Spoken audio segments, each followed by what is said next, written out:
देवगिरी नागरी सहकारी bank limited Aurangabad तर्फे सुरू करण्यात आलेल्या देवगिरी बँक फिटनेस क्लब तर्फे आयोजित आरोग्यम धनसंपदाच्या आजच्या सत्रात मी सौ सुजाता शिंपले उपस्थितांचे हार्दिक स्वागत करते। आजच्या प्रशिक्षणाचे प्रशिक्षक प्रमिला आव्हाळे मॅडम, बँकेचे माननीय अध्यक्ष श्री किशोर शितोरे सर, तसेच बँकेचे माननीय मुख्य कार्यकारी अधिकारी श्री नांदेडकर सर आणि सर्व कर्मचारी वृंद व उपस्थितांचे मनपूर्वक स्वागत करून चला सुरुवात करूया आजच्या कार्यक्रमाला। सर्वांचे आरोग्य उत्तम असावे या सदहेतूने बँकेचे माननीय अध्यक्ष किशोर शितोळे सर यांच्या कल्पनेतून सदर क्लबची सुरुवात करण्यात आली आहे। आज प्रमिला आव्हाळे मॅडम अष्टांग योगाची पार्श्वभूमी आणि सविस्तर वर्णन या विषयावर आपले प्रशिक्षण घेणार आहेत। मी मॅडमचा परिचय देऊ इच्छिते। योग शिक्षिका प्रमिला पुंडलिकराव आव्हाळे अनेक लोकांना हजारो पेशंटना योग करण्यासाठी प्रोत्साहित करत आहेत।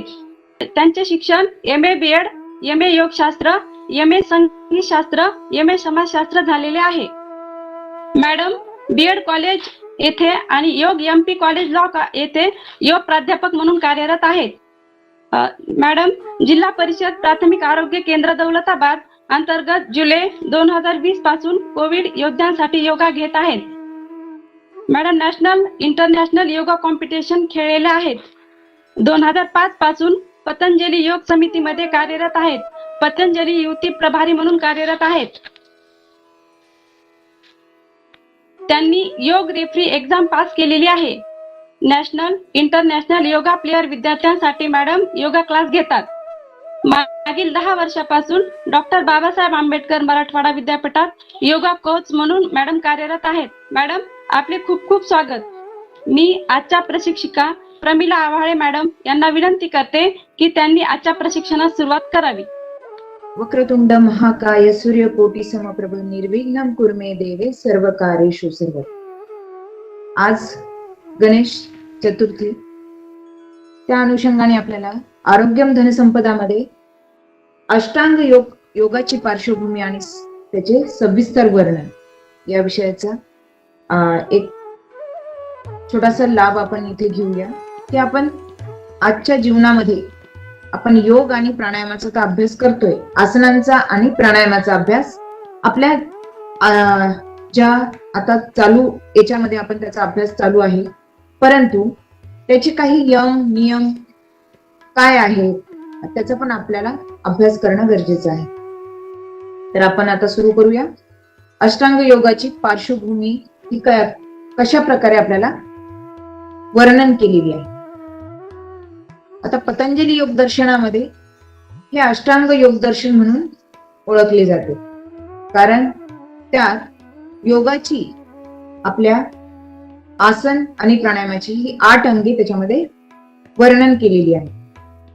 पण ती कशा प्रकारची आहेत त्यात पुढील श्लोकामध्ये सांगितलेले आहे की यम नियम आसन प्राणायाम प्रत्याहार धारणा ध्यान समाधिष्टांगानी, म्हणजे यम नियम आसन प्राणायाम प्रत्याहार धारणा ध्यान व समाधी ही 8 अंगे आहेत। सध्या आपण या 8 अंगांचा अभ्यास आपल्या जीवनामध्ये कशा प्रकारे करायचा आणि त्याचा लाभ आपल्याला कसा मिळणार आहे। आसन व प्राणायाम ही मुख्य अंगे याच्यामध्ये सांगितलेली आहेत आणि ओंकार जपातून आपण थोडासा काय करत असतो, धारणेचा अभ्यास याच्यामध्ये करत असतो। आता मानवी जीवनात या 8 अंगांचे अत्यंतिक महत्व सांगितलेलं आहे। जसं आपल्या शरीराच्या प्रत्येक अंग उपयुक्त आणि आवश्यक आहे, त्याचप्रमाणे ही 8ही अंग आपल्या योगाच्या याच्यामध्ये सर्वात महत्वाची सांगितलेली आहेत। मग त्याच्यामधलं पहिलं आहे की यम म्हणजे काय। आता यमाचे पालन हे कशा प्रकारे केले पाहिजे, म्हणजे प्रत्येकाने याचं जर पालन करून जर आपण योगाचा अभ्यास नियमित जर केला तर नक्कीच आपल्याला त्याचा फायदा आपल्या आयुष्यामध्ये होणार आहे। मग समाजात वावरताना काही बंधने आपल्याला पाळायची असतात, नाहीतर काय होतं, योग भ्रष्ट होईल। असेच जर प्रत्येकाने केले तर मानवाचेच अस्तित्व काय होईल, यामुळे धोक्यात येऊ शकते। त्याच्यासाठी आपल्याला यम पाळणं गरजेचं आहे. मग नंतर आहे नियम. नियम म्हणजेच काय? स्वतः पाळायची काही बंधने. हे बंधने आपण स्वतःच आपल्या स्वतःसाठी लागू करणं गरजेचं असतं. स्वतःच्या उन्नतीसाठी हे करणं आवश्यक आहे. नंतर येतं आसन प्राणायाम. म्हणजे या देहाच्या माध्यमातून या जन्मातील कर्मे किंवा पुरुषार्थ करायचे आहे, पण हे सर्व ही पंच ज्ञानेंद्रियाकडून काय होत जातं? मनाच्या माध्यमातून आपण करत असतो. नंतर येतं धारणा, ध्यान आणि समाधी. या 3 अवस्था, हे 3 अंगे ही संयमाची मानली जातात. तर याच्यामध्ये अंतरंग योग असं त्याला म्हटले जातं आणि साधकाने याचे अनुष्ठान करणे हे फार महत्वाचे सांगितलेलं आहे. त्याच्यामध्ये यम आणि नियम याचा उल्लेख पुढे खूप स्पष्टपणे वर्णन केलेला आहे. तर तो कशा प्रकारे आहे की यम, नियम, आसन, प्राणायाम, प्रत्याहार, धारणा, ध्यान, समाधी ही पतंजलीकृत योगाची 8 अंगे सांगितलेली आहे. आता आपण आसन व प्राणायामांचा अभ्यास करत आपल्या रोजच्या जीवनामध्ये आपण करत असतो, पण याआधी पतंजलींनी काही यम नियम आपल्याला सांगितलेले आहे, त्याचा आपण विचार करूया. या यम आणि नियमांचा अंगीकार न करताच जर आपण पुढील आसन आणि प्राणायामाचा अभ्यास जर निरर्थक काय होईल? हा निरर्थक ठरेल. मग त्याचा अभ्यास आपल्याला काही प्रमाणात करणं खूप गरजेचं आहे. योगाचे चांगले अनुभव मग त्यामुळे काय होणार नाही, आपल्याला येणार नाही. जर आपण यम आणि नियमांचा अवलंब जर आपल्या जीवनात जर करून नाही घेतला, तर आपल्याला जो योगामधून येणारा जो अनुभव आहे तो आपल्याला मिळणार नाही. मग अपेक्षित फलप्राप्तीसाठी आपल्याला हे करणं खूप गरजेचं आहे. त्यासाठी यम नियमांचा अंगीकार करणे हे आवश्यक आहे. आणि मग यम म्हणजेच साधकाने समाजात वावरताना पाळावयाची काही बंधने, व नियम म्हणजे साधकाने वैयक्तिक पाळावयाची बंधने सांगितलेली आहेत. पण योगामध्ये याचा किती सूक्ष्म विचार केला गेला आहे व आपण किती त्याचं पालन करतोय हे आपण पाहणे खूप आवश्यक आहे. मागे आता आपण बघितलं की आसनांचा, सूर्यनमस्कार, आता सगळ्याच याच्यासाठी नियम आणि यम सांगितलेले आहे. पण योगामध्ये याचा किती सूक्ष्म विचार आपण करूया आणि त्याचं पालन कसं करायचं ते आपण बघूया. हे पाहणे आपल्याला खूप गरजेचं आहे. मग प्रथम आपण यमाचा विचार करूया आणि नंतर यम कोणते आहेत ते पुढील सूत्रांमध्ये सांगितलेलं आहे. सूत्र असं आहे की अहिंसा, सत्य, अस्तेय, ब्रह्मचर्या, परिग्रहा, यमहा. म्हणजे अहिंसा, सत्य, अस्तेय, ब्रह्मचर्य, अपरिग्रह हे 5 यम याच्यामध्ये सांगितलेले आहे. तर यात आपण एकेकाचा आपण याच्यामध्ये काय करूया, विचार करूया की थोडक्यात आपण याची अभ्यास करूया, जेणेकरून आपल्याला यमामध्ये कोणते सूत्र सांगितलेले आहे ते आपल्याला लक्षात येईल. अहिंसा. अहिंसा म्हणजे काय? हिंसा न करणे. हिंसा ही काय फक्त प्राण्याला मारणे किंवा कोणाला मारणे हीच हिंसा होते असं नाही.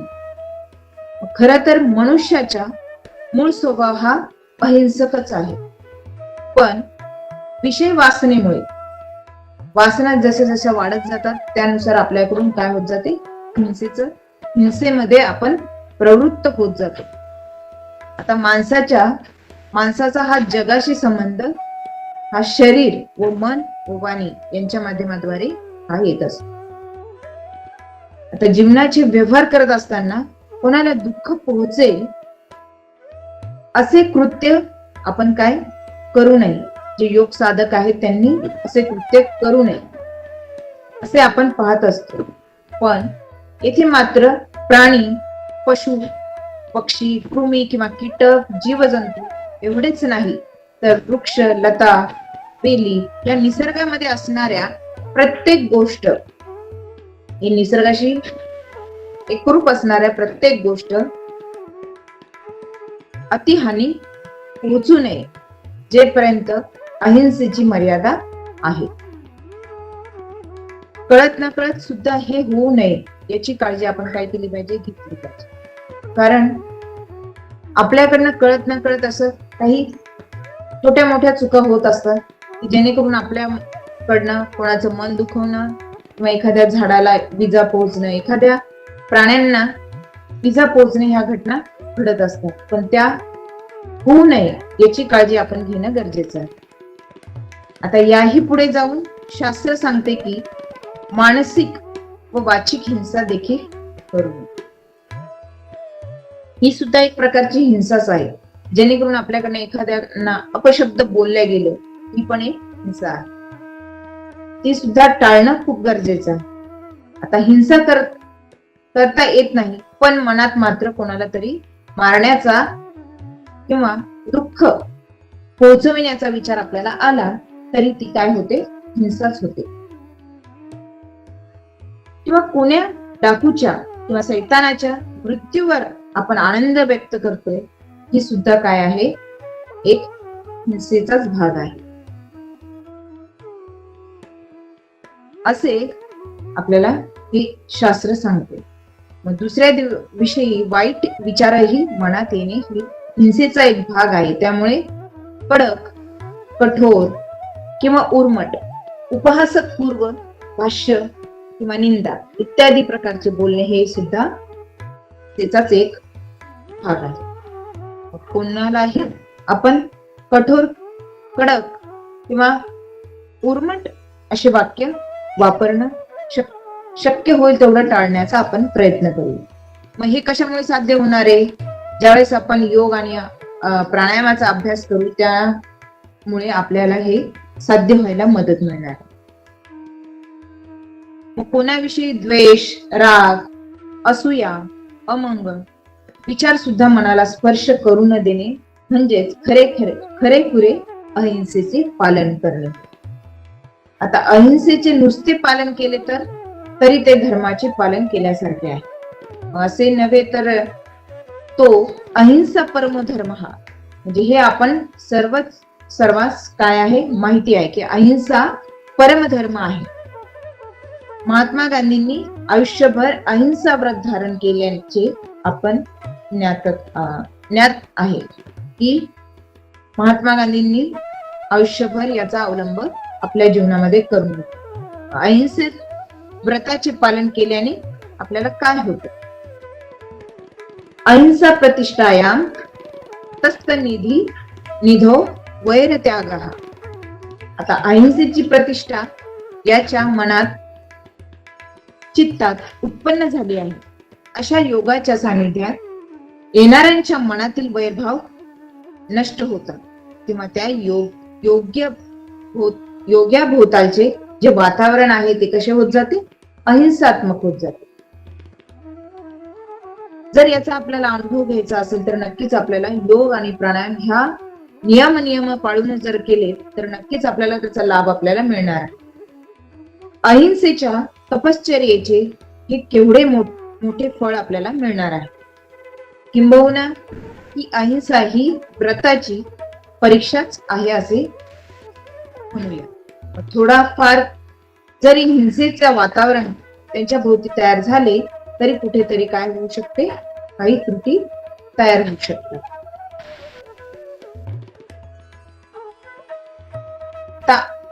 आपल्या अनेक देवतांच्या भोवती एक हिंस्र पशु दाखविले जातात, त्या देवतेला काहीही करीत नाही. का करत नाही? कारण त्यांची जी साधना, त्यांची जी एक प्रकारची जी एक शक्ती आहे ती त्यांना काय करत असते, साथ देत असते. पण ती कशामुळे होत असते? ज्यावेळेस आपण योग आणि प्राणायाम ध्यानाचा अभ्यास जेवढ्यात जास्त प्रमाणात आणि जेवढ्या श्रद्धेने आपण करूया त्याप्रमाणे त्याच्यामध्ये आपल्याला लाभ मिळत असतो. आपल्या प्राचीन वाङ्मयामध्ये ऋषी मुनींच्या आश्रमात गायी वाघाला चाटत असतात, तेव्हा हरणाचे शावक वाघिणीचे स्तनपान करीत असल्याचे वर्णन याच्यामध्ये आपल्याला आढळतं. आता त्या व्यक्तीच्या प्रकृतीप्रमाणे वातावरण नेहमी काय होत असतं, तयार होत असतं. मग आपणा सर्वांनाच माहित असते की एखादी विनोदी व्यक्ती असेल तर त्याच्या भोवतालचं वातावरण कसं होत जातं, विनोदी तयार होत जात. मग त्यानुसार लोक जमतात आणि तसेच वातावरण त्याच्या बाजूने तयार व्हायला मदत होते. तसेच अहिंसेच्या बाबतीत सुद्धा तसंच घडत असतं की मात्र व्यवहारात लागणारी जी हिंसा मान्य आहे, आपल्या ज्या रोजच्या व्यवहारामध्ये लागणारी जी हिंसा आहे ती मान्य आहे. जसे कोळी किंवा कसाई यांना हे क्षम्य सांगितलेलं आहे. विनाकारण हिंसा मान्य नाहीये. मात्र याला समाधीपर्यंतची साधना करायची आहे, म्हणजे ज्यांना या समाधीपर्यंतची साधना ज्यांना करायची आहे त्यांच्यासाठी हे व्यावहारिक हिंसा देखील निषिद्ध सांगण्यात आली. म्हणून आपण हिंसा कोणत्याही या निसर्गामध्ये असणारे यांची करू नये असे ज्या नियमामध्ये सांगण्यात आले. नंतर सांगितलं की सत्य, पहिले झालं अहिंसा, नंतर सत्य. तर सत्य हे दुसरे यम सांगितलेलं आहे. सत्य म्हणजे काय, नेहमी खरे बोलावे, नेहमी खरे बोलावे असे लहानपणापासून आपल्यावर संस्कार करत असतात. जसे पहिले ऐकले मग नंतर कळाले, तसेच बोलणे म्हणजेच काय झालेले आहे, सत्य होय. मग आपल्याला मिळालेले ज्ञान दुसऱ्याला मिळावे म्हणून आपण बोलतो, पण दुसऱ्यास कळणार नाही व त्याचा भ्रम होईल असे मुळीच बोलू नये. अथवा त्यावेळेला काय केलं पाहिजे, गप्प बसणं गरजेचं असतं. आता न कळणाऱ्या भाषेतही बोलू नये, म्हणजे एखाद्या सत्य बोलण्याने कोणाचे नुकसान होत आहे, मग त्यावेळेला आपण तिथे शांत बसणं गरजेचं आहे. असे सुद्धा काय, सत्य सुद्धा टाळावे. मग त्याविषयी महाभारतकार म्हणतात की सत्यम ब्रूयात पिरायम ब्रूयात न ब्रूयात सत्यम प्रियम विग्रयम च नाभृतम ब्रूयात यश धर्म सनातन. म्हणजे सत्य व प्रिय असे तेच बोलावे आणि अप्रिय सत्य बोलू नये, कारण प्रिय पण खोटे असलेले बोलू नये असा या सनातन धर्मामध्ये सांगितलेलं आहे. काही वेळा मौन पाळणे हे श्रेयस्कर असते. जर कोणाचा जीव वाचत असेल तर त्यावेळेला ह्या गोष्टी आपल्याला करणं गरजेचं आहे. आपण जेव्हा खोटे बोलतो त्यावेळी ते पटविण्यासाठी आणखीन काय करावं लागतं, आपल्याला खोटं बोलावं लागत असतं. असे करत खोट्याची मालिका काय होते, तयार होत जाते व ते खोट्याचे पितळ काय होतं, एखाद्या वेळेस कळत न कळत कुठे ना कुठे काय होत जातं, ते उघडं पडतं. त्याच्यासाठी पण खरे बोलले की लगेच आपल्याला त्याच्यातून मुक्तता होते. मग आपण जर एखाद्या वेळेस खरं बोललं काही ठिकाणी तर लगेच त्याच्यातून आपण मुक्त होतो. मग त्यामुळे काय होतं, मनावरील जो ताण आलेला असतो तो कमी होतो आणि शेवटी जय सत्याचाच होतो. सत्यमेव जयते, म्हणजे सत्याचे पालन केल्याने कोणते फळ मिळते. सत्य प्रतिष्ठायाम क्रियाफला श्रेयत्व. सत्याचे पालन केल्यास त्याला अशी सिद्धी प्राप्त होते की मनात निर्माण झालेली इच्छा त्याला काही न करताही प्राप्त होते. ही सिद्ध करण्यासाठी प्रयत्न करावे लागतात, ते न करताच सिद्धी प्राप्ती होते.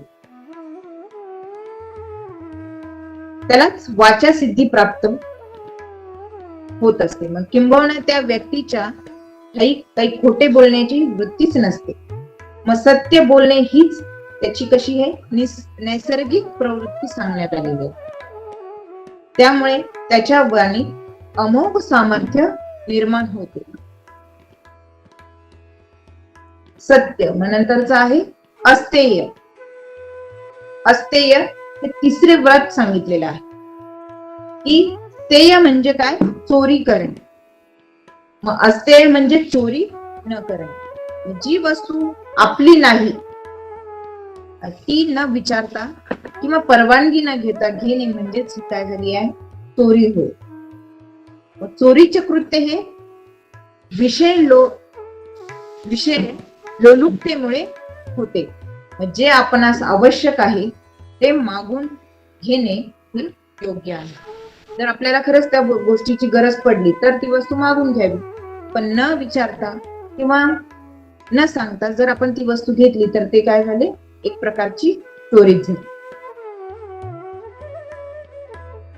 दुसऱ्यांची घेणे म्हणजेच चोरी होय. मग ग्रंथात तर असे सांगितले आहे की आवश्यक असलेल्या भोगा व्यतिरिक्त भोग न भोगणे म्हणजेच अस्तेय व्रत होय.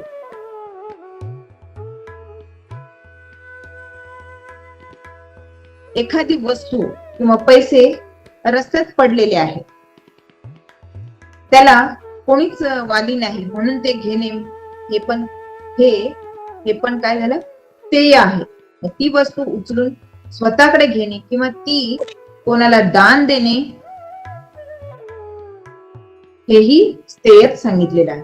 अशी वस्तू उचलून घेताना चांगल्या माणसाच्या मनात पण काय होतं, एक विकल्प निर्माण होतो.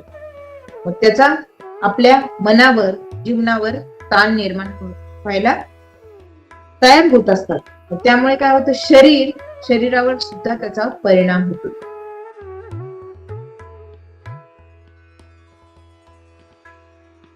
मग चोरीच्या आणि खोटे बोलण्याचे जे हिंसा करण्याचे विचारांनी मेंदूच्या विद्युत लहरीमध्ये काय होत जातात, मग बदल होत जातात.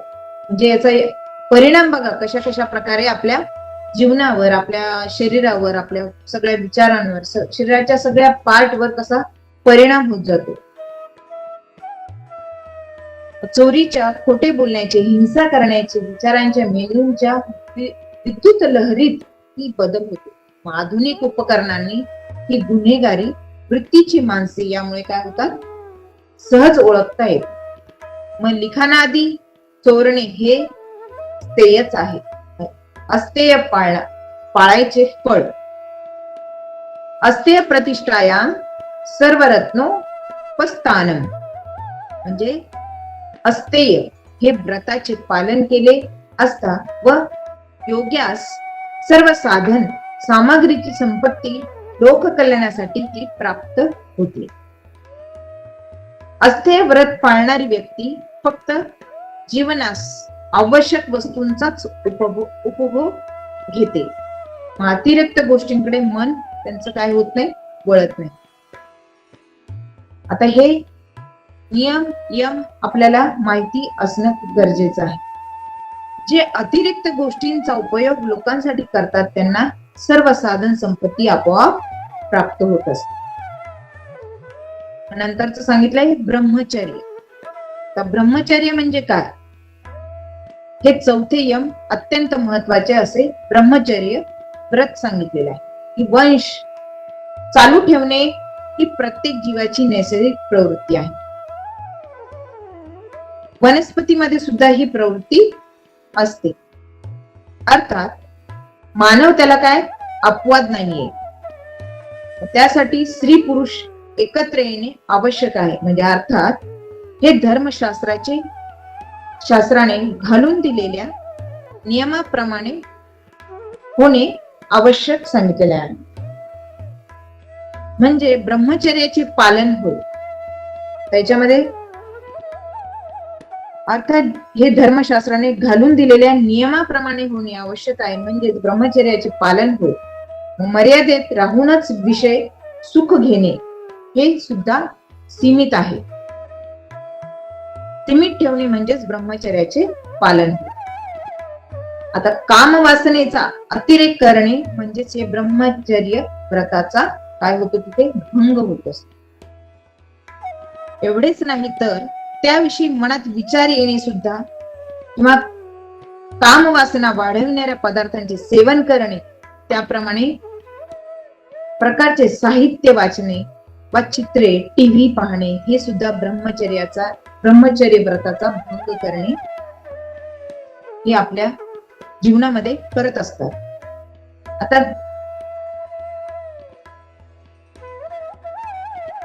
दुसऱ्या एखादी स्त्री वा पुरुष विषयी मनात विचार येणे सुद्धा हे सुद्धा काय आहे, ब्रह्मचर्याचा व्रताचं भंग होणे. मग इत्यादी गोष्टी ब्रह्मचर्य व्रताचा भंग होते. मग या भावना नियंत्रित करणे गरजेचं आहे. मग ते कशामुळे होणार आहे की ज्यावेळेस आपण नियम आसन, प्राणायाम, प्रत्याहार, धारणा, ध्यान आणि समाधी यांचा जर अभ्यास नियमाप्रमाणे यमाप्रमाणे जर केला तर नक्कीच याच्यामध्ये बदल होणार आहे.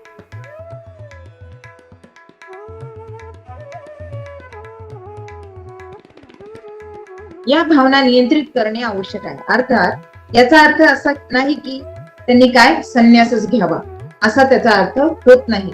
आता मर्यादित राहून विषय भोग घेणे हे आवश्यक आहे. व्यक्ती स्वातंत्र्याच्या नावाखाली स्वैराचार करू नये. म्हणजे व्यक्तीने आपल्याला जर स्वातंत्र्य मिळालंय तर त्याच्यामध्ये आपण याचा स्वैराचार करू नये. ब्रह्मचर्याचे पालन केले असता त्याचे कोणते फळ प्राप्त होते ते खालील सूत्रामध्ये पतंजलींनी सांगितलेलं आहे. त्यामध्ये सांगितलं की ब्रह्मचर्य प्रतिष्ठायाम वीर्य लाभः. ब्रह्मचर्य व्रताचे पालन केल्यास त्या योग्यास अनन्यसाधारण शक्ती आणि सामर्थ्याची प्राप्ती होते. तर तो तेजाने तपळून निघतो. मग सर्वच शास्त्रांनी तसेच सर्व धर्मात ब्रह्मचर्याचे व्रत पाळण्यास अतिशय महत्वाचं सांगितलेलं आहे. हे व्रत जर नीट पाळले गेले तर बाकी व्रतांचेही पालन कसे होते हे आपोआप होत जाते. त्यातून आपल्याला एक शक्ती आणि एक सामर्थ्य निर्माण होते. अनेक वर्षे केलेली ही उग्र तपश्चर्या मेनिकेचे दर्शन होताच त्यावेळी भ्रष्ट होऊ शकते. अध्यपतन झाले, यामुळे अध्यपतन होते. तर ब्रह्मचर्याने इंद्रिय दमन होते आणि वीर्य लाभाने शरीर व मन निकोप आणि सामर्थ्यवान होते. कामभोगाचा अतिरेक वीर्य नष्ट करते. त्यामुळे अनेक प्रकारचे विकार किंवा आजार हे मनुष्यास जडत असतात. म्हणजे अकाली मृत्यू सुद्धा या घटनेमुळे होतात. हे सर्वांस ज्ञात आहे आणि म्हणूनच ब्रह्मचर्य व्रताचे चारित्र्य संपन्न होणे फार महत्वाचे आहे. हे एक फार मोठे व्रत जर आपण त्याचा अभ्यास केला आणि जीवनामध्ये योगामध्ये त्याचा अवलंब खूप चांगल्या प्रकारे केला तर नक्कीच आपल्याला त्याचं फळ चांगलं मिळणार आहे. नंतर येतं अपरिग्रह. हा 5वा यम सांगितलेला आहे की परिग्रह म्हणजे काय, साठा करणे म्हणजे संग्रह करणे होय. विषय सुखासाठी जरुरीपेक्षा अधिक साठा करणे म्हणजेच परिग्रह व तो न करणे म्हणजेच अपरिग्रह होय. मग काही मर्यादेपर्यंत जीवन जगण्यासाठी काही वस्तूंचा आपण काय करत असतो, संग्रह करून ठेवत असतो. संग्रह करणे हे आवश्यकच असतं. जसे वर्षभराचे धान्यादी भरणे हे आवश्यक आहे. पण समजा पेट्रोल सारख्या वस्तूची जर टंचाई होणार आहे असे समजल्यावर जर आपण ते खूपच चांगल्या जास्त प्रमाणात साठवून ठेवलं तर काय होईल, तर तो हा परिग्रह होईल. तर 1 मिनिटांसाठी आपण ब्रेक घेऊया. देवगिरी नागरी सहकारी बँक लिमिटेड औरंगाबाद पारदर्शकतेसह विश्वासार्ह आणि सर्वोत्तम आर्थिक सेवा देणारी बँक म्हणून सुपरिचित असून सामाजिक उपक्रमातही नेहमी अग्रेसर असते. बँकेने आर्थिक आरोग्यासोबतच शारीरिक आणि मानसिक आरोग्य जपण्यासाठी सामाजिक बांधिलकीच्या भावनेतून सर्वांच्या सुदृढ आणि निरोगी आरोग्यासाठी देवगिरी बँक फिटनेस क्लब हा अभिनव उपक्रम हाती घेतला आहे. सर्वांनी आपल्या आर्थिक उन्नतीसाठी देवगिरी बँकेच्या विविध सुलभ सेवांचा लाभ नक्की घ्यावा. त्यासोबतच आपले आरोग्य उत्तम ठेवण्यासाठी फिटनेस क्लबच्या विविध उपक्रमांमध्ये सुद्धा सहपरिवार सहभागी व्हावे ही आग्रहाची विनंती. चला तर मग देवगिरी बँकेसोबत वाटचाल करूया आर्थिक आणि आरोग्य संपन्न आयुष्याकडे.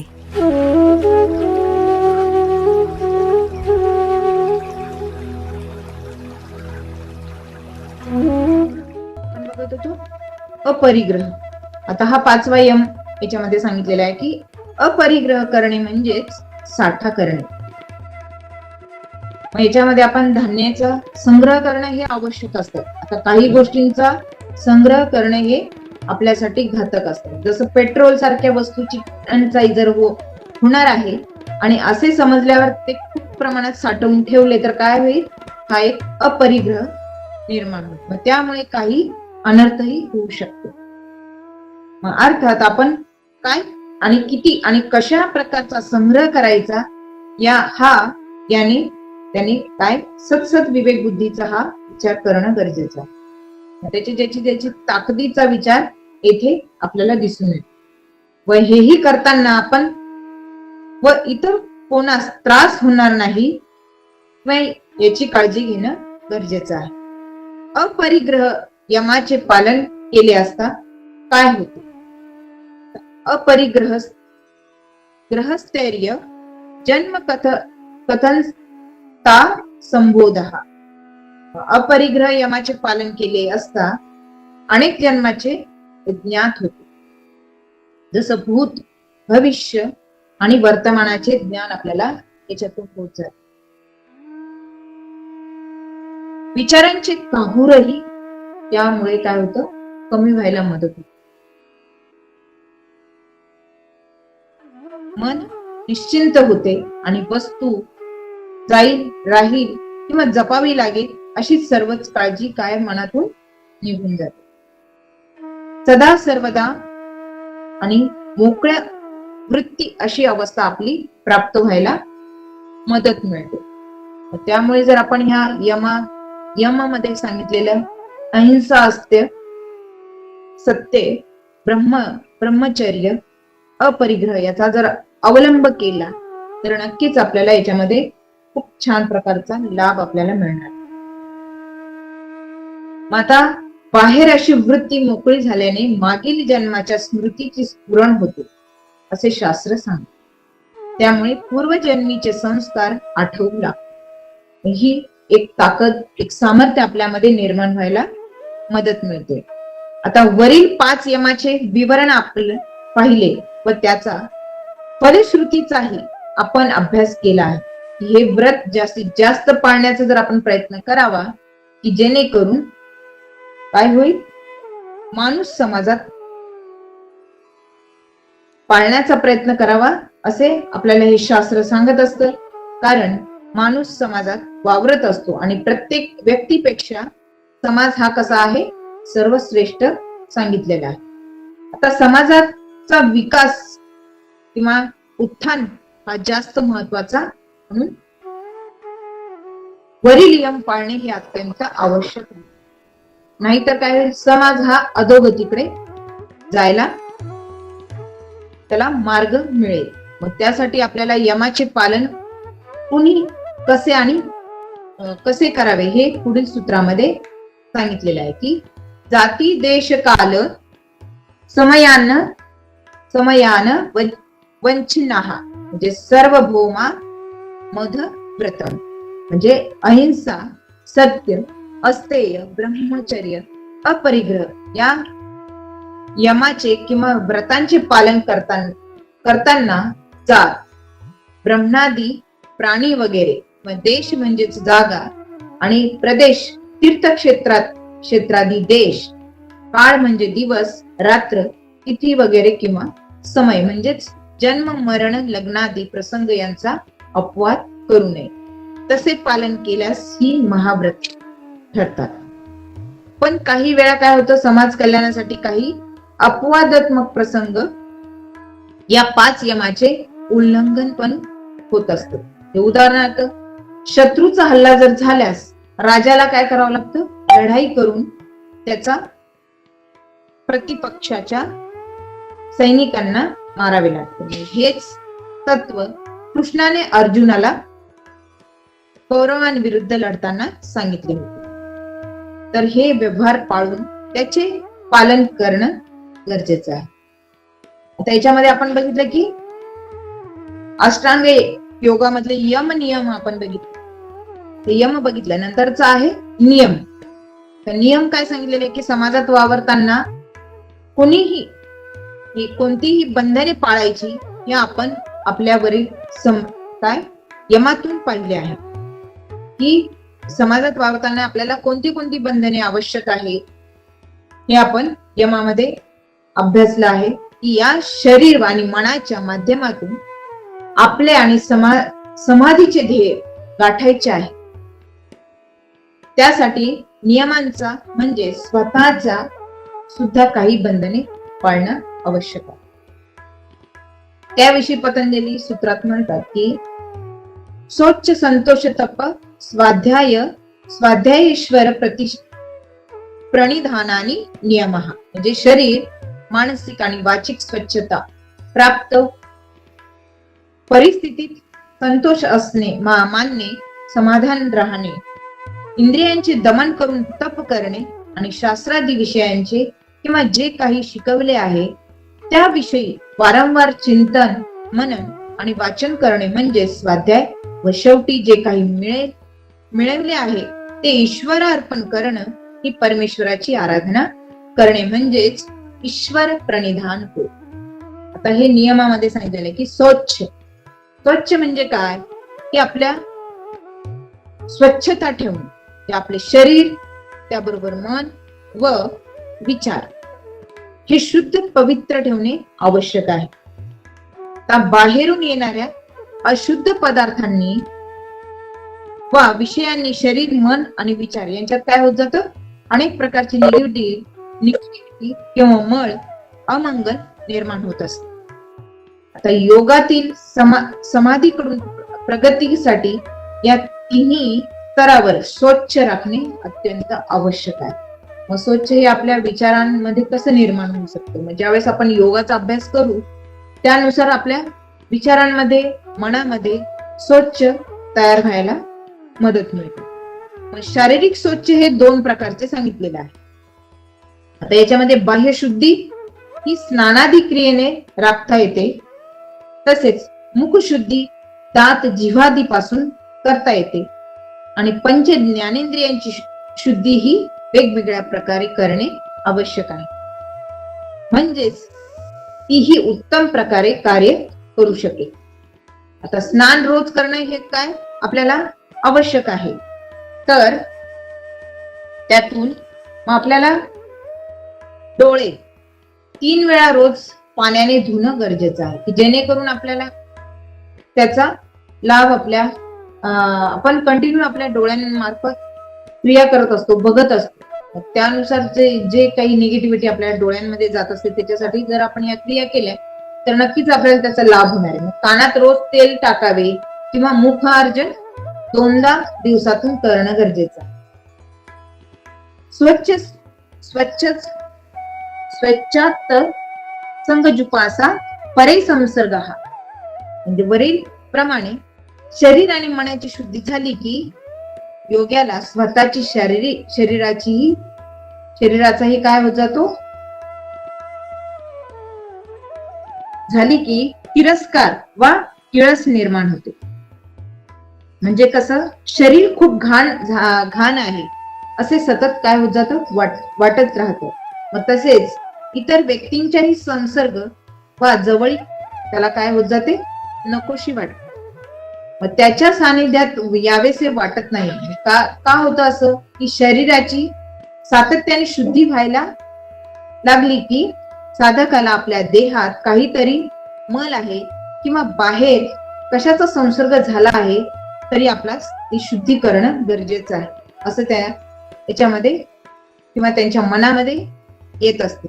ज्या अर्थात हा देह सतत मलिन होत असतो आणि तो सतत मल काय करत असतो, बाहेर पडत असतानाच पण एकदा जर मनुष्य मृत झाला की त्याची ही अशुद्धता नष्ट होत जाते. आता एखादं यंत्र जर बंद पडलं तर त्यामुळे काय होतं, ते कुजत जातं. त्याचप्रमाणे आपलं शरीर आहे, जर शरीर जर कार्यरत ठेवायचं असेल तर आपल्याला नियमित आपल्या विचारांची शुद्धी, शरीराची शुद्धी आणि मनाची शुद्धी करणं गरजेचं आहे.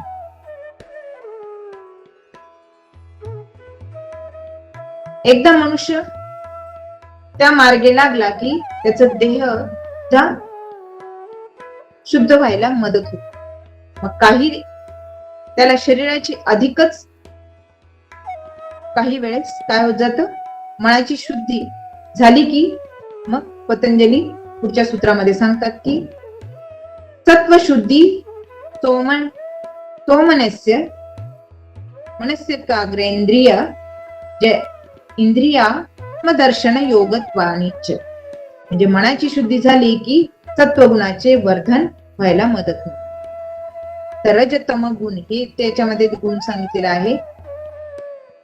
त्याच्यामध्ये संतोष, तप आणि स्वाध्याय या गोष्टींचा त्याच्यामध्ये अवलंब केलेला आहे.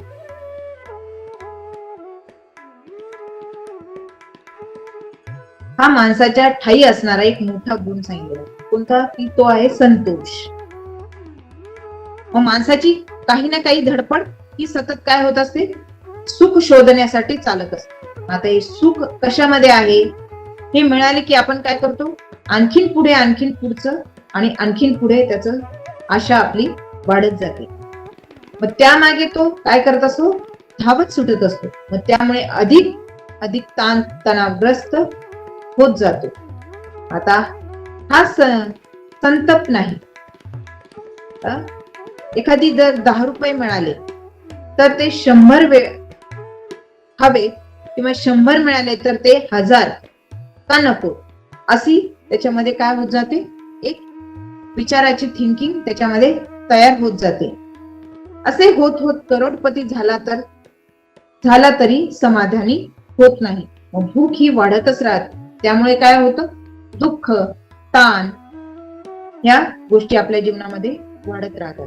त्याच्यासाठी जर आपल्याला काय करावं लागेल की समाधान आणि आनंद हा मिळणारच नाही. मग जर तो अतृप्ती ही माणसाला सतत काय करत असते, पळविणारी एक प्रेरक शक्ती आहे. मग याच्यातून आपल्याला स्वतःला सावरायचं आहे. मग ते योगाच्या या अष्टांग मार्गाच्या सानिध्यामध्ये आपल्याला ते करून घ्यायचं. असे तसे अशा गोष्टी समाधान मानत गेले तर लोभीपणा, हवरटपणा हे क्षीण होत जातो. ताण व दुःख त्यामुळे काय होतं, कमी होते आणि जेवढे जरुरी आहे तेवढीच आपली इच्छा आपण तेथे आपोआप तयार व्हायला मदत होते. काही वेळा एखादी इच्छा मनात आणली तर ती सुद्धा काही न करता मिळून जाते. मग त्याच्यामध्ये संतोषी समाधानी राहिल्याने त्याचे फळ आपल्याला मिळत असते. पतंजली म्हणतात की संतोषाद नूतनम सुख लाभा. म्हणजे प्राप्त परिस्थितीत आनंद मानणे, जी पण परिस्थिती आहे त्याच्यामध्ये समाधानी मानणे किंवा आनंदी राहणे, यामुळे फार मोठ्या सुखाचा आपल्याला लाभ मिळत असतो. धावधाव नाही, जिथे पळपळ नाही, चिंता ताण नाही, त्यामुळे एक आंतरिक सुख आपल्याला प्राप्त होत असतं. मग ते कशामुळे होऊ शकतं की आपण स्वतःवर यम नियम साधून जर याचा अभ्यास केला तर नक्कीच आपल्याला त्या गोष्टी प्राप्त होणार. मग तप सांगितलंय की तप म्हणजे अत्यंत कष्ट करणे. संतोष समाधानाकडे मोठे सुख या जगात नाही. एखादा रंक असून समाधानी असेल तर तो करोडपतीपेक्षाही समाधानी असतो. मग तप सांगितलं की तप म्हणजे अत्यंत कष्ट करणे.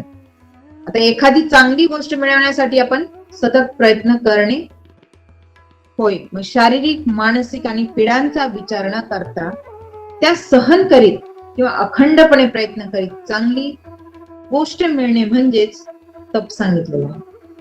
आता श्रीमद भगवद्गीतेमध्ये भगवद्गीतेत तपाचे 3 प्रकार सांगितलेले आहेत. सात्विक तप म्हणजे निरपेक्षपणे केलेले तप होय.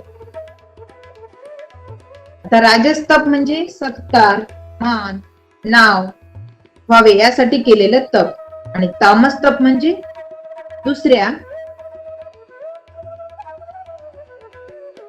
दुसऱ्याला त्रास देण्यासाठी व वाईट करण्यासाठी केलेलं तप.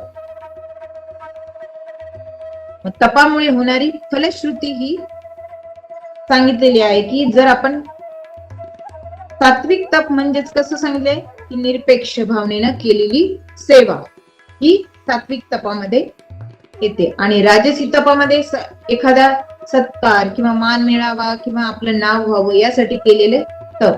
आणि तामसी तप म्हणजे दुसऱ्याला त्रास देण्यासाठी किंवा वाईट करण्यासाठी केलेलं तप म्हणजेच त्यामुळे होणारी फलश्रुती ही पुढील सूत्रात सांगितलेली आहे की कायेंद्रिय शुद्धी क्षया तपसा. म्हणजे वरील पद्धतीने तप केल्यास शरीर व इंद्रिय यांच्यातील अशुद्धी नाहीसी होऊन योग्याला कार्यसिद्धी आणि इंद्रिय शुद्धीशी प्राप्त होते. मनुष्य जेव्हा एखाद्या चांगल्या कार्याला जर वाहून घेतोय त्यावेळी तो काय तहान भूक विसरून तो काय करायला लागतो, आपले कर्म खूप निरपेक्षपणे करायला लागतो.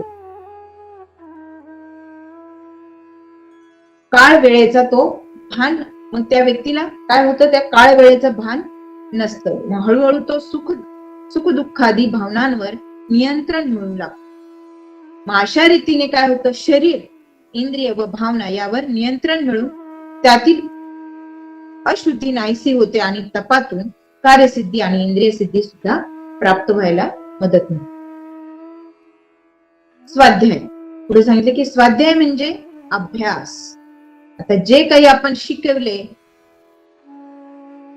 आहे किंवा ज्ञान मिळवले आहे त्याविषयी चिंतन, मनन, वाचन करणे किंवा त्याचा पुन्हा पुन्हा अभ्यास करणे होय. मग त्याविषयी मनात चिंतन किंवा मनन करणे ही फार महत्वाची गोष्ट आहे.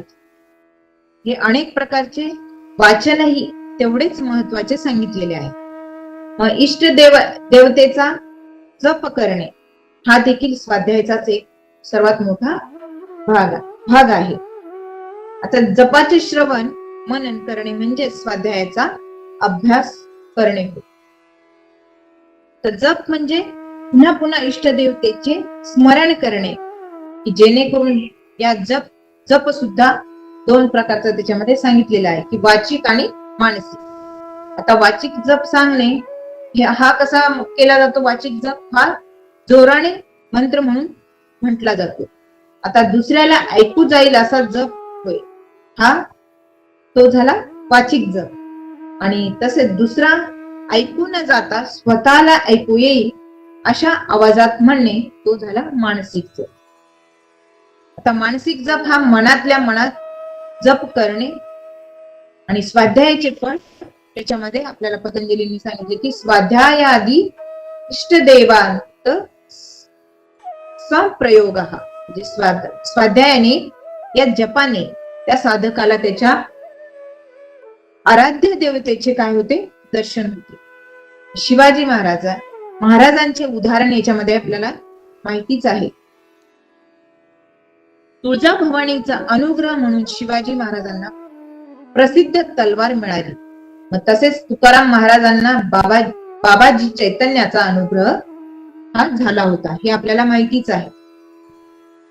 ईश्वर प्रणिधान पुढचं आहे ईश्वर प्रणिधान म्हणजे ईश्वराची आराधना ही मानवाच्या जीवनातील अत्यंत महत्वाची गोष्ट सांगितलेली आहे.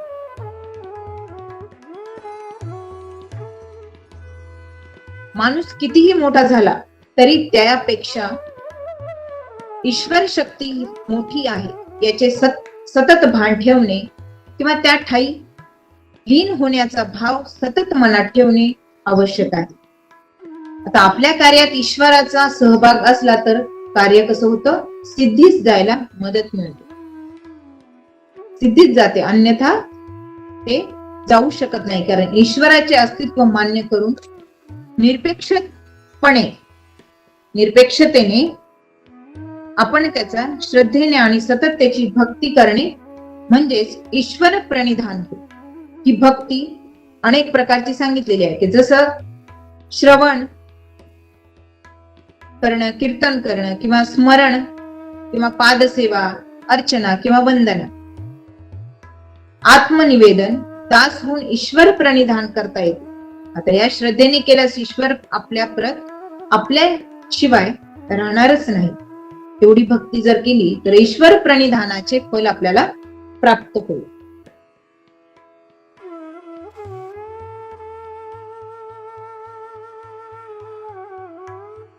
मग पतंजलींनी पुढच्या सूत्रामध्ये सांगितले की समाधी सिद्धी ईश्वर प्रणिधाना, म्हणजे ईश्वर प्रणिधानाने समाधी सारखी उच्च सिद्धी प्राप्त व्हायला मदत मिळते. आपण अष्टांग योगामध्ये जे बघतोय, यम, नियम, आसन, प्राणायाम, प्रत्याहार, धारणा, ध्यान आणि समाधी, तर ही अवस्था जर आपल्याला प्राप्त करायची असेल तर आपल्याला ईश्वर प्रणिधान यानेच आपण ती समाधीपर्यंत जाऊ शकतो. म्हणजे आतापर्यंत आपण यम नियम याविषयी विस्तृतपणे जे पाहिलं, हे यम नियम पाळायला सुरुवात खरोखर केली तर हळूहळू लक्षात येऊ लागते की खरोखरची जी बंधने नसून ती बंधनातून मुक्त होणारी एक साखळी आहे. की व्यवहारात काही गोष्टी सोडल्यास यम नियम पाळण्यास सहसा बाधा येत नाही. रोजचे व्यवहार आपण सहजपणे ताण न घेता करू शकतो आणि आपले शरीर, मानसिक, भावनिक, सामाजिक आणि आध्यात्मिक पातळी नक्कीच उंचावू शकते.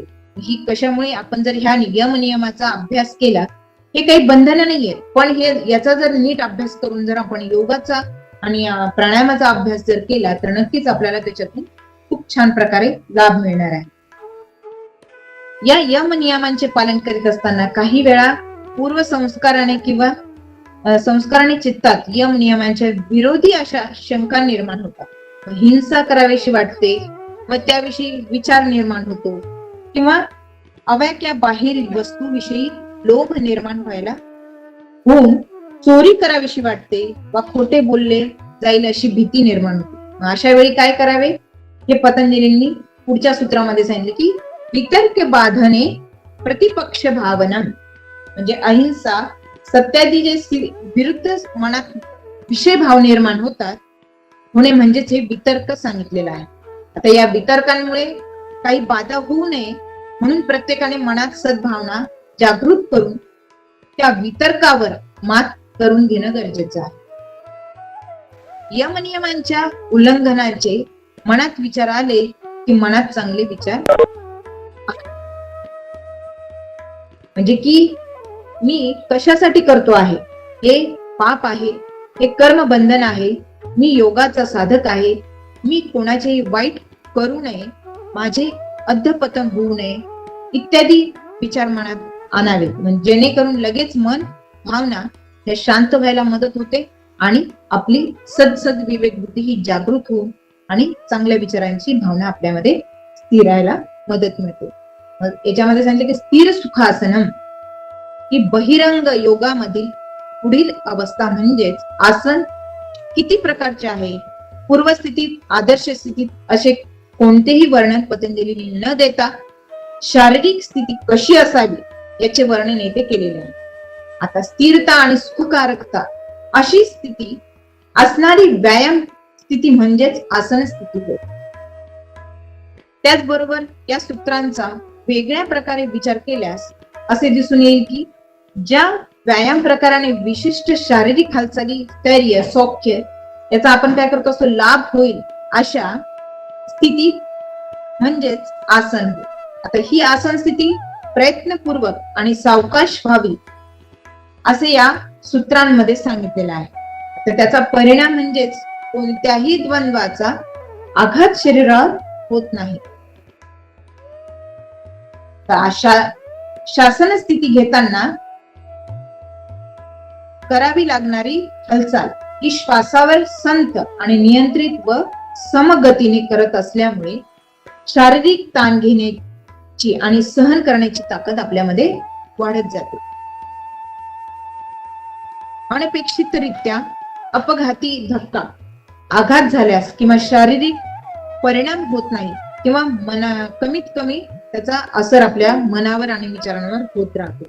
तसेच शरीर आणि त्यातून खूप लवकर पूर्वस्थितीत येते. असे आघात दुःख आणि आनंद या दोन्हीमुळे काय होऊ शकतात, हे झेलण्याची ताकद आपल्यामध्ये तयार होत असते.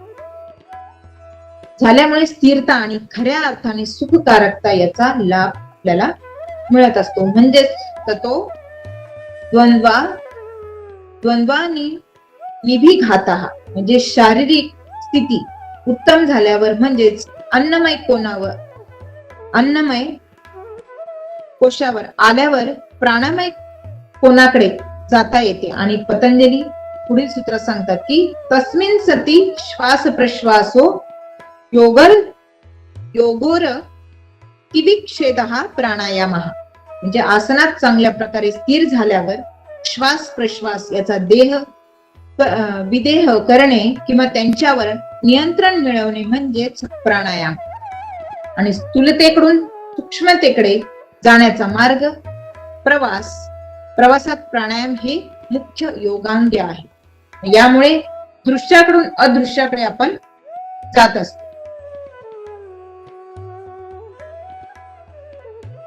यातून प्राणायामामध्ये आपण रेचक, पूरक आणि कुंभक असे 3 प्रकार आहेत. मग श्वास आत घेतल्यावर हे पूरक क्रिया होत असते, त्यापेक्षा संत गतीने बाहेर सोडावा व तेथे रेचक श्वास आत घेण्याची क्रिया म्हणजेच पूरक किंवा अभ्यंतर वृत्ती, तर श्वास बाहेर सोडण्याची क्रिया म्हणजेच रेचक ही बाह्य वृत्ती. आता यामधील वेगळ्यामध्ये श्वासावाटे घेतलेला प्राणवायू फुफ्फुसात भरून ठेवावा किंवा श्वास सोडल्यावर लगेच पुढचा श्वास घेऊ नये. यास अनुक्रमे आंतर कुंभक आणि बाह्य कुंभक म्हणतात. म्हणजेच एक श्वासोश्वास पूरक कुंभक, रेचक कुंभक, पूरक नंतर परत पूरक इत्यादी यापेक्षा वेगळा म्हणजेच पूरक रेचक यामध्ये नियंत्रण विषयी अगदी कोणत्याच क्रिया घडत नाही, तो चौथा कुंभक म्हणतात. अशा प्रकारचं प्राणायामामध्ये सांगितलेलं आहे की प्राणायामाचा हा असर आपल्या फुफ्फुसांवर, हृदय याची बळकटी वाढायला आपल्याला मदत मिळते.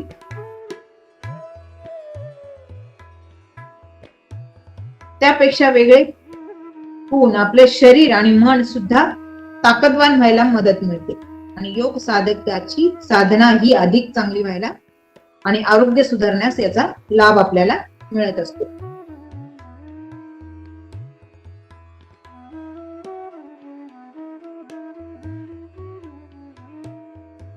नंतर सांगितले की तत्क्षीयते प्रकाशवर्णम धारणायुच योग्यता मनसा म्हणजे प्राणायामामुळे प्राणवृत्तीवर नियंत्रण झाले की ती सूक्ष्म होत जाते आणि नाड्यांची शुद्धी होत जाते. पण नाड्या शुद्ध झाल्या की दोघांची शुद्धी आपोआप होऊ लागते.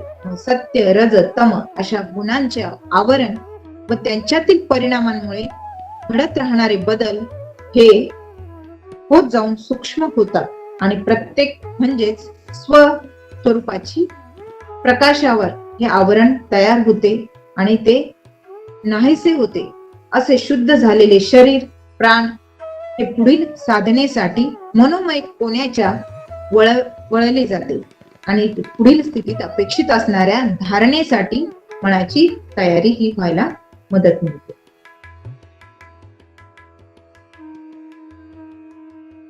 इथपर्यंत आपण बघितलं की हे बाह्यरंग योगांपर्यंत आपण आज बघितले. अष्टांग योगामध्ये सांगितलेलं आहे त्याच्यामध्ये धारणा, ध्यान आणि समाधी ही हा जर अभ्यास आपण नियमित जर केला तर नक्कीच आपली धारणा चांगली होणार आहे. नंतर आपल्या देशबंधुश्च चित्तस्य धारणा म्हणजे चित्ताचा देहबंध म्हणजे धारणा हा या सूत्राचा सहज अर्थ होईल.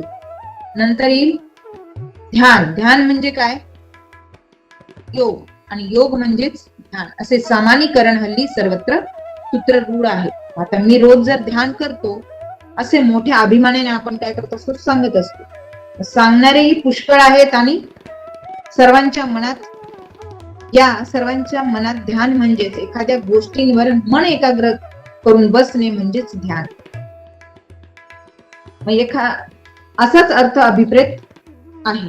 हा अर्थ सर्वत्र रूढ झालेला आहे. ध्यान म्हणजे एकाग्रतेचे अभ्यास हे सगळे खरे असले तरी एकाग्रतेतही अधिकाधिक प्रगत टप्पे याच्यामध्ये सांगितलेले आहे.